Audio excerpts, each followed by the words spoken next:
No hands. Hi, everybody. I'm Vikki Carr. I sing, but I do not play the piano like Paderewski.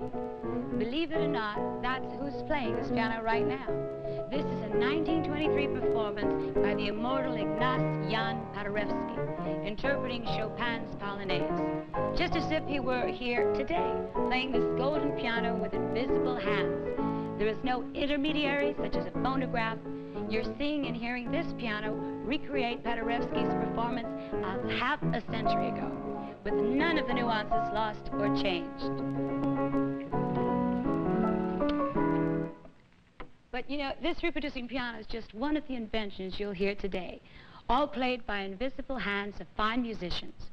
Here we are amidst the world's greatest collection of automatic musical instruments in fully restored, perfect working condition in the Muriel Norman Tower of Beauty at San Silmar, California. Imagine, if you can, the days before television, movies, radio, and stereos. Humans have always needed music and have played it themselves when they could. Those with enough money hired live musicians to play for them. And many people turned to the forerunner of today's phonograph, the automatic musical instrument.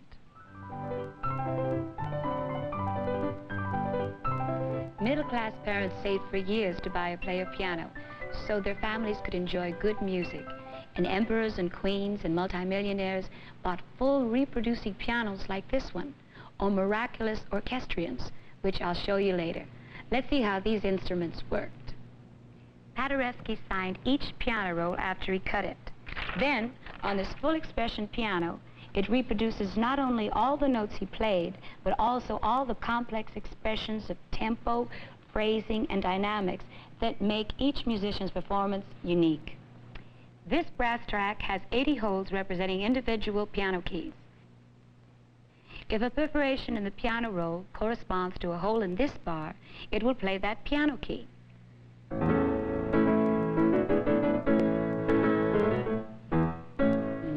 When these little holes appear on the piano roll, certain notes on the piano will play louder than others. I'm sure you're wondering how a tiny perforation on a paper roll can move these piano keys with the force of Paderewski's powerful hands. The answer is called pneumatics. It's the same principle that plays nearly all automatic instruments. Pneumatics means using the action of air pressure or vacuum to make something move. You see these bellows? When a hole on the paper roll is open, a little bit of air moves down through the tube to a valve, which opens up a port and applies vacuum suction to a pneumatic bellows. Each bellows applies the force needed to push a certain key or pedal. Want to see what makes the roll move to create this pneumatic action? The roll is driven by this little electric motor. Thank you, Mr. Paderewski. And now, I promised you orchestrations. An orchestrion is like an automatic orchestra. This Hupfeld Excelsior is equal to an 18-piece orchestra. It could play anything from a symphony to a popular song. Notice the exquisite craftsmanship.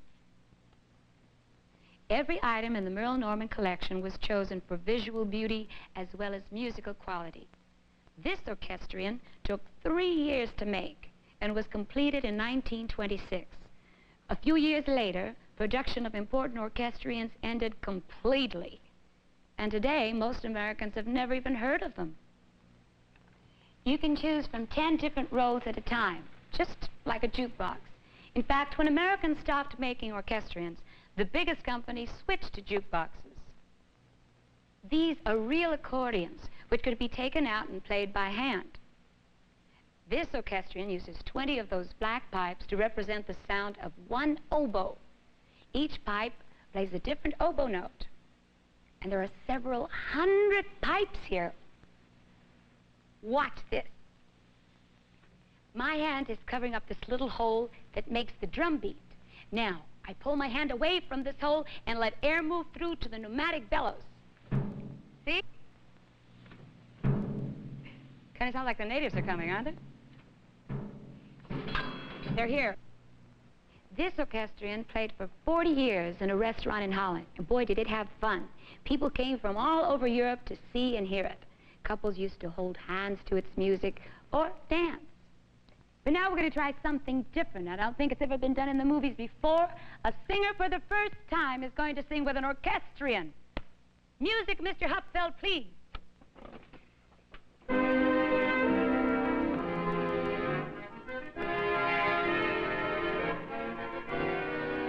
When it's springtime in the Rockies, I'm coming back to you. Little sweetheart of the mountains, with your bonny eyes of blue. Once again I'll say I love you, while the birds sing all the day.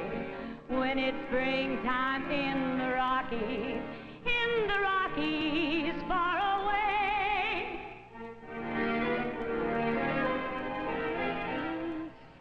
Fantastic. Did you ever think the Rockies could swing like that? You know, I haven't enjoyed such a fascinating partner since I danced at the White House. The first orchestrion was invented in Sweden in 1789, the year our American Constitution was born.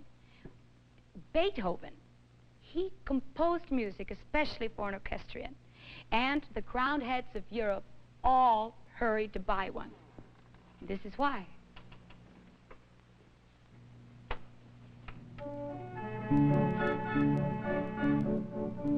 These music rolls were like early computer programs.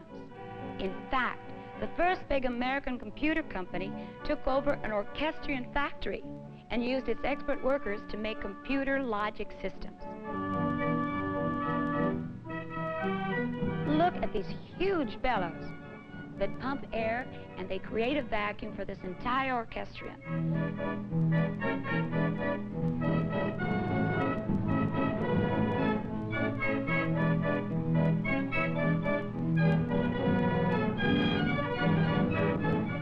While these orchestrions and pianos enjoyed their heyday, the phonograph was still a squeaky, squawky box. Here's a very early Columbia gramophone. In case you can't understand the voice on the cylinder, he's singing, "Anyone's welcome at my house. Come after breakfast, bring your lunch, and leave before supper."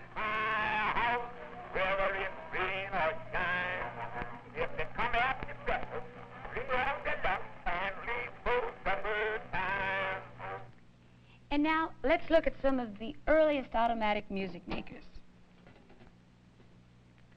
Oh, here is a rare musical watch from France made before 1800. And charming little music boxes like this were the playthings of royalty.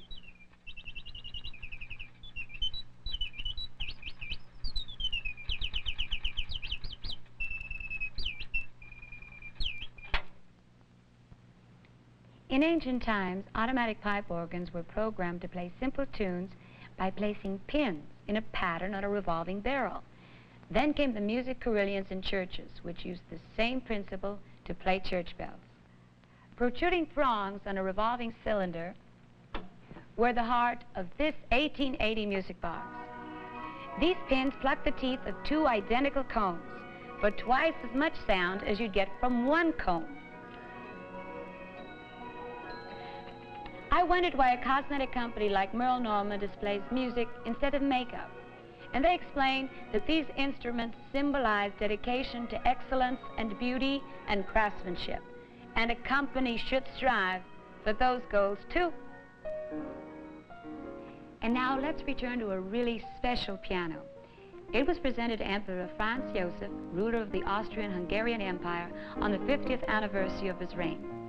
Apart from its beauty, it's just an ordinary piano, but you can see it's being played in an extraordinary way. This automatic player, built especially for the Franz Joseph piano, is called a Vorsitzer. In German, that means something that is set in front. When this Vorsitzer is set in exactly the right position, it plays the keys with felt-covered fingers. Guess whose hands are guiding this Vorsitzer? The great Norwegian composer Edvard Grieg, playing his own album blot, Opus 28.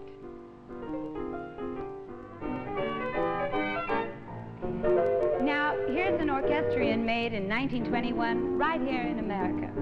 This wonder light of colorful gems would revolve as the music played, and the automatic roll changer could play 30 songs without repeating itself. So would you like us to perform another song? We're so glad you asked. Okay?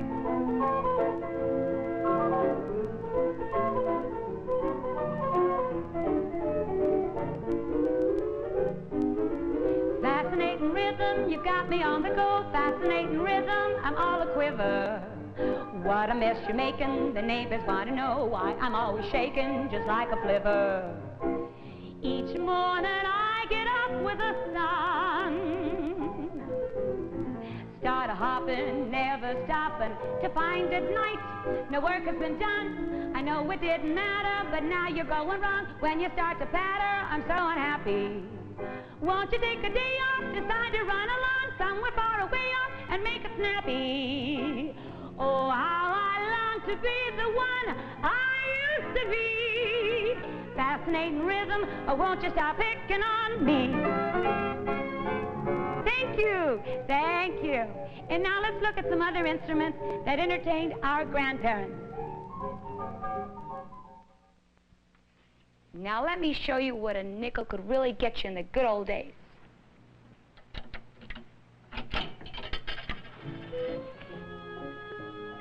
This self-playing violin has its own piano accompaniment. People used to dance to these violins in restaurants and in private homes.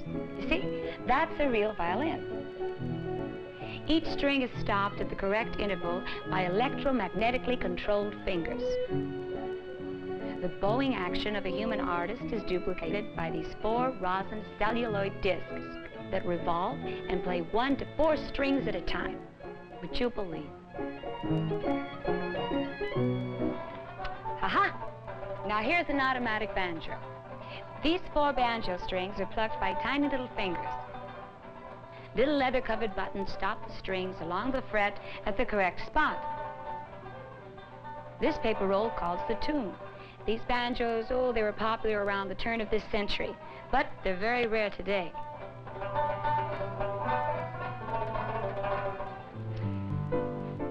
In case you want to know more about the Merle Norman Tower of Beauty, it's quite new, and it's located near Los Angeles. Group tours can be arranged by appointment.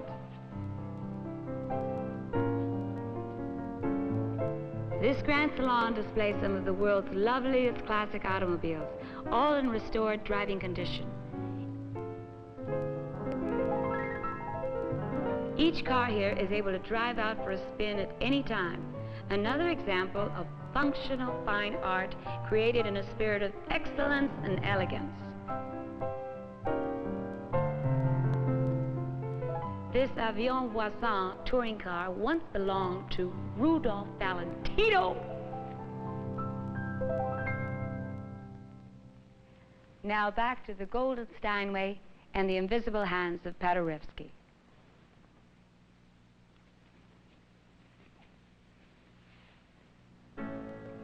I hope you've enjoyed this visit to a romantic past, when skilled craftsmen joined with talented musicians to generate beauty for eye and ear.